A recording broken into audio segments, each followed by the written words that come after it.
সফল মানুষেরা যে পথে গমন করেন সে পথই সোনা হয়ে ওঠে। প্রত্যন্ত এই জনপদে শিল্প প্রতিমন্ত্রীর বদৌলতে লেগেছে উন্নয়নের ছোঁয়া।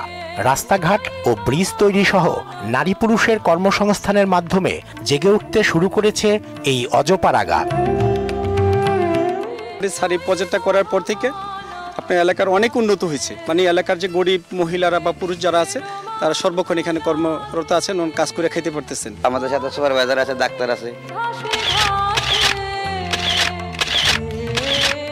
মাটি, মানুষ ও দেশের জন্য এত কিছু করার পরেও নিজেকে অতি ক্ষুদ্র মানুষই মনে করেন আলহাজ কামাল আহমেদ মজুমদার।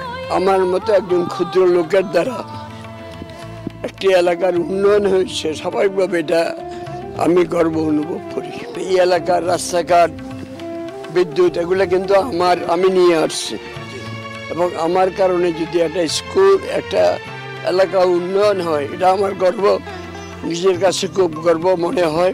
প্রধানমন্ত্রী শেখ হাসিনাকে অনুসরণ করে শিল্প প্রতিমন্ত্রীর এমন উদ্যোগ সবার মাঝে ছড়িয়ে পড়লে বৈশ্বিক উষ্ণায়ন ও খাদ্য স্বয়ংসম্পূর্ণতা অর্জনের পথ অনেকটাই সহজ হবে।